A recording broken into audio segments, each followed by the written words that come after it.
to your #1 video. The ladies and the Veronicas are here. Ladies, come on out.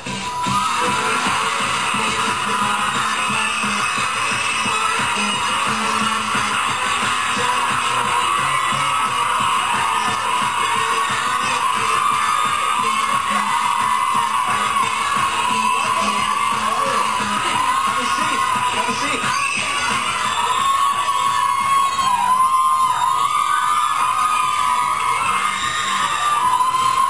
A lot of excited people here. Yeah, it's amazing.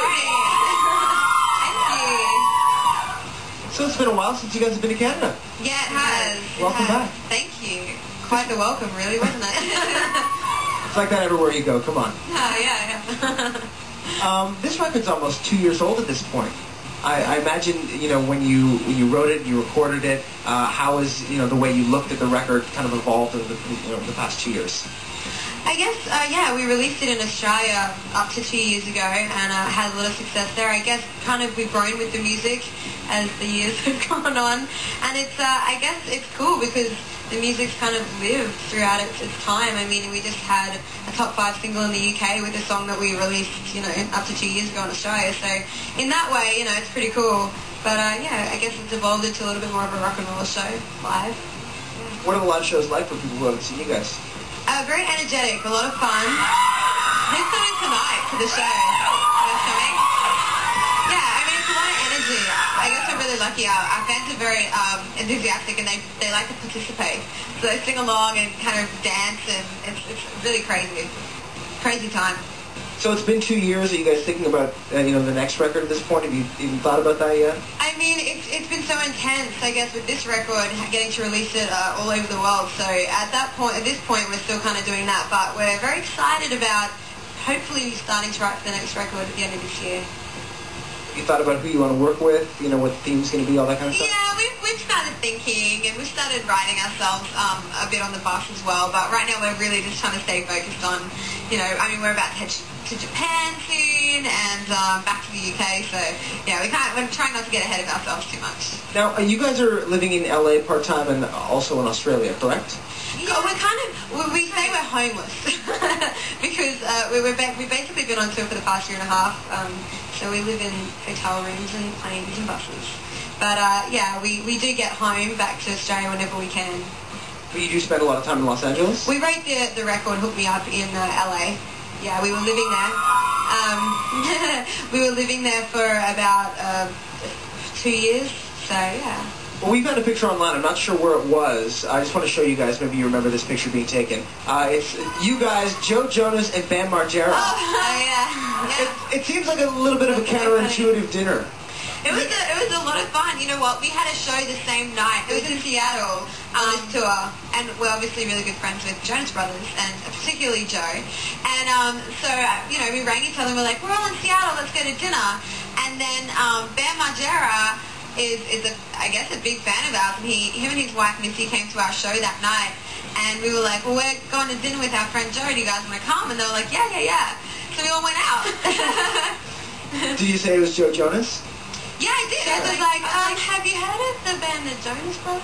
He was like, yeah. And I was like, well, we're going to do it again. Do you want to come? He's like, yeah, I'd love to. So, no, it was a great night. It was good fun. Yeah, we all had a good time. That's fun. I like hearing about all those friendships you wouldn't imagine. Like, you wouldn't imagine, for example, Bam Margera going to dinner with Joe Jonas. I like that. We're just bringing people together. Yeah.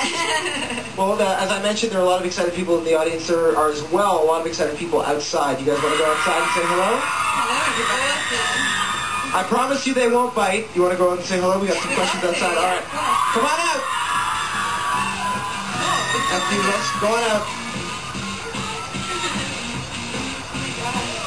Hello. Oh, yeah. Well, there's like a little stage back here and everything.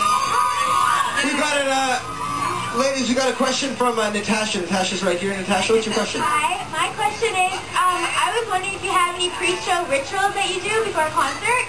You know what we do? With our band, we tend to do a chant. So we'll all put our hands in, like everyone put their hand in on mine right now. And then we're like, Veronicas. And then we say something really stupid. Like, we'd probably say A, because we're here in Canada. and go, yeah, and we kind of just hype each other up that way. So that's kind of the only ritual we really have. That's fun. I like that. Well, the Veronicas are going to be staying with us in the meantime. Let's get to the latest from the Veronicas. Untouched right here on Amazing. There you go, ladies, from the Veronicas on Much On Demand. I'm not the only person who gets to ask the questions. We've got a webcam question coming up as well. We've got Alexis in the audience who's got a question. Alexis is right over here. Alexis, go ahead.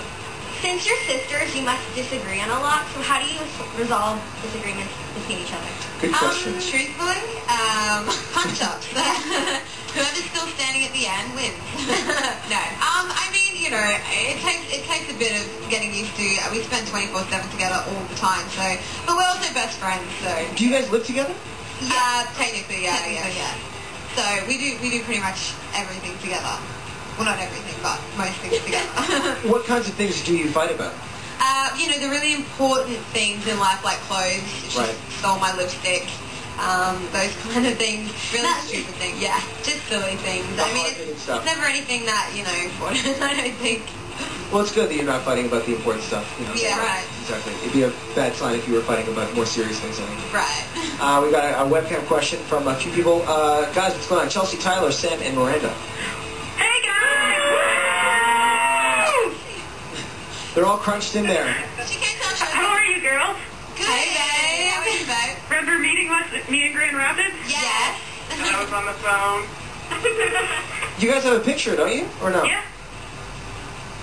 Yeah. There it is. Yay, that's me. You know what? I like how you guys remember that you met these girls, because a lot of people don't remember. She made us a hot pillow and I know, I slept on it last night, Chelsea. The pillow? Yeah.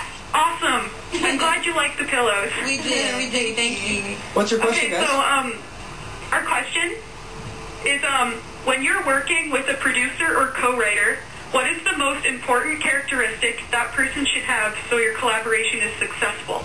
Good question. That is a great question, actually. I think one of the most important things is that they're very easygoing in some ways. They're not too possessive or protective over their work. I think that is one of the keys to success, is people listening to each other's ideas. And I think, yeah, that's the main thing. We never like working with people who are too precious and want too much creative control, because then we feel like we're not staying true to ourselves. So, yeah, definitely someone who is willing to vibe with us.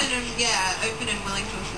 Have you ever had a situation where you had to fire somebody? Like fire a producer or not work with them again? And if so, what are their names? We've definitely been in situations where we felt like it wasn't really happening, so we make up an excuse why we didn't go back the next day.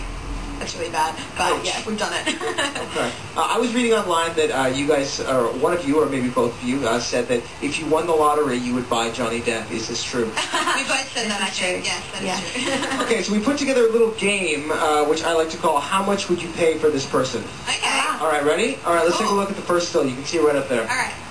How much would you pay for Hugh Jackman? Hugh Jackman? Oh, however much he wanted. Yeah, I mean, he's pretty amazing. And he's an Aussie. So. And he just seems like a really nice guy, too. $1 billion trillion I paid for him. It's a lot of money. Wow. All right, let's take a I don't know look. if I'd pay that much just personally. I would. Oh, Lady Gaga. A fan or no? She's. We've done a bunch of shows with her, and she's amazingly talented. As far as actually owning her, I think I'd pay like $5. Okay. Yeah, it's not. I don't mean that in a mean way. Here's the thing: there's no right way to answer. I could wear her clothes. I reckon you probably don't even need to pay for it. If you like put on you've got the blonde hair going. Don't even. No, you don't look like her. Don't even joke. All right. Not till you're wearing no pants, just panties on stage. I actually don't wear pants if I don't have to. So maybe like in some warped reality, we are kind of. No, you're not. All right, let's take a look at the next picture. Kanye West. No, I wouldn't want to buy Kanye. No, I don't. Apart from the fact that every time, if you hadn't said his name just then, I would have called him Kanye West, because she always stuffs it up. So we had to introduce him at a show one time, and I kept going, Kanye West. They're like, it's Kanye West. If you say Kanye West, he's going to come out and probably punch you out. Okay. All right, let's take a look at one last picture. Oh, yeah, I love him. What's up? Yeah. I'd pay like a couple $100 for him.